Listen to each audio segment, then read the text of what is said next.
Welcome to SophieCO. Meet Sophie Shevardnadze. Tech companies are growing more defiant in the debate over user privacy, refusing to provide governments access to customers' devices and online communications.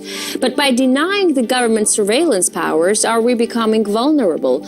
Are we allowing terrorism to spread uncontrolled? To discuss this and more, we're joined by cybersecurity legend John McAfee.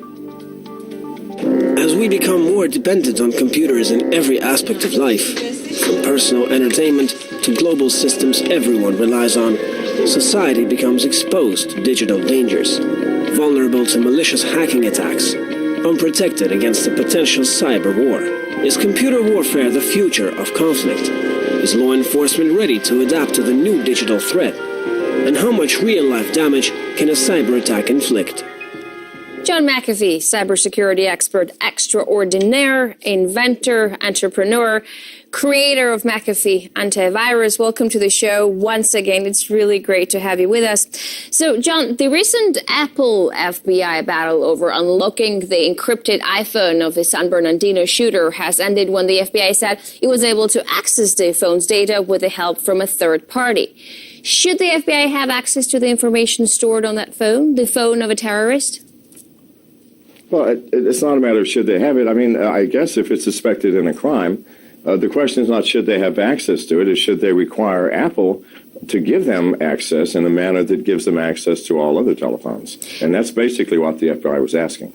But that's all interrelated. Do you believe the FBI did, in fact, get access to the phone, or did it just say it did to save face? Oh, yes. Yeah, absolutely. They did. They did get access. There's no question. And they had the ability to get access all along.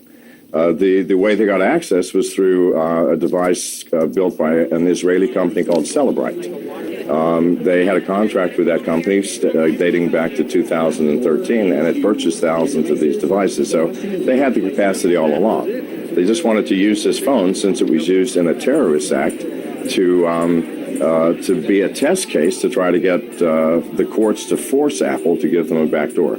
So they had to involve a third party to actually hack into that iPhone, because you've said the FBI doesn't have the capacity to carry out an iPhone hack, for instance, on its own. Why not? Why doesn't a powerful agency like that have the resources to get things done? Well, I mean, they have the resources since they purchased these devices. I mean, that's one way of saying they have it. I think the FBI is behind the eight ball. They don't have the capacity anymore to keep up with the changing technology. It's a very tired organization that does not inspire creativity and innovation, and they need to follow other countries in expanding their hiring and structuring their security programs and their cybersecurity. They just have not kept up. So Apple has been refusing to help the FBI to get inside a phone, and they were saying it would actually compromise the security of all other devices. But after cracking the phone, however, the FBI was quick to say the method they used won't work on more advanced iPhone models. So one of the sides is definitely bluffing. Which one? Well, the FBI is bluffing. I mean, the device that they have will actually break into any iPhone. It's a hardware device. It's not a software key that you can just transmit over the internet and let everybody have. No, it's a hardware device. They have to buy the device. They have to have the device present, and have to put the phone into that device. So, no, the FBI is bluffing. They have the capacity, using that same company, Celebrite, to get access to an iOS 7. But John, how can Apple actually counter all of that? Can it counter all of that, all this new hacking? Here's the truth of hacking and security. No matter how secure you want to make a system, someone will always find a way to break in. It's been that way with safes. It's been that way with door locks. It's been that way with bank vaults. There will always be a way. Nothing can be perfectly secure in life. This is just the way the world works, least of all software. It has to be a continual affair. You make something, you think it's perfect, someone finds a way to break in, you see how they break in, you fix that and make it stronger. And in the end, we end up with stronger products and more perfect security. Wall Street Journal says Apple has been helping the FBI break into iPhones of criminals since 2008, but changed its policies after Snowden's revelation. So Apple didn't really care much about user privacy before that, right? Well, no, I disagree with that. I'm going to take Tim Cook's and Apple's side in this.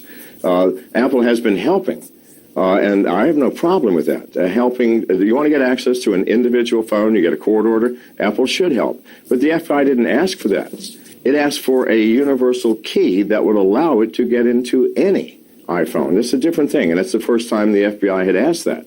I'd be very surprised if Apple had not cooperated with the FBI even after the Snowden revelations. That's one thing.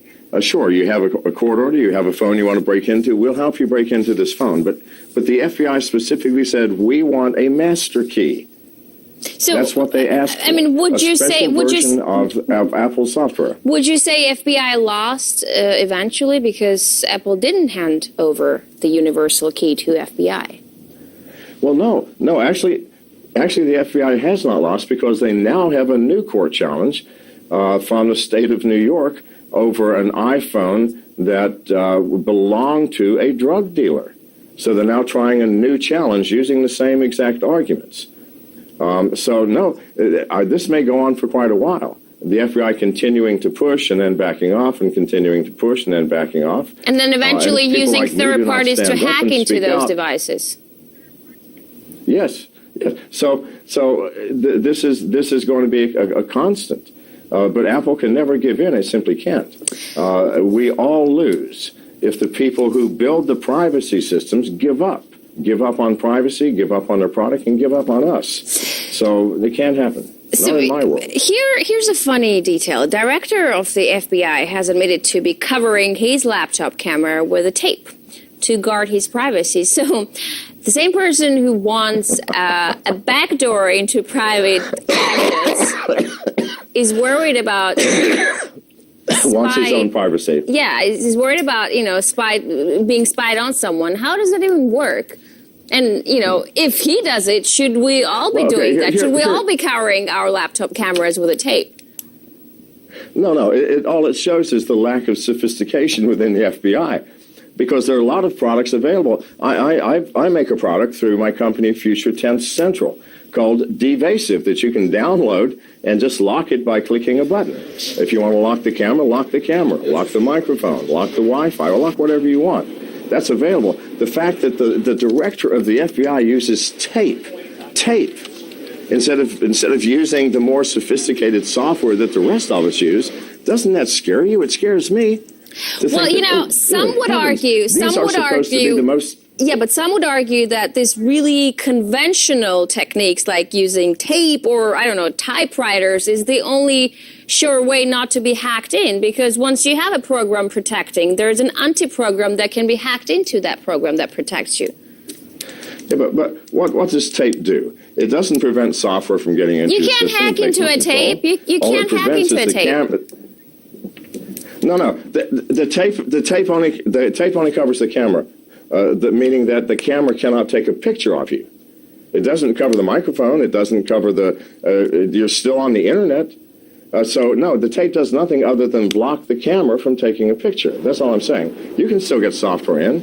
It's a piece of tape that you have like on the laptop and on your phones. You have a tiny little circle which is the camera lens. People put tape over that so the camera cannot see them.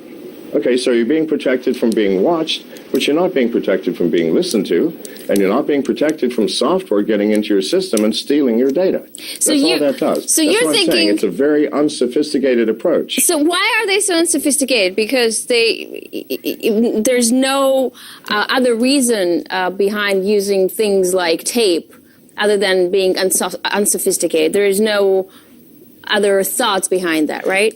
No, there's no other reason at all. It's simply that's what we used to do before we got software to do it for us.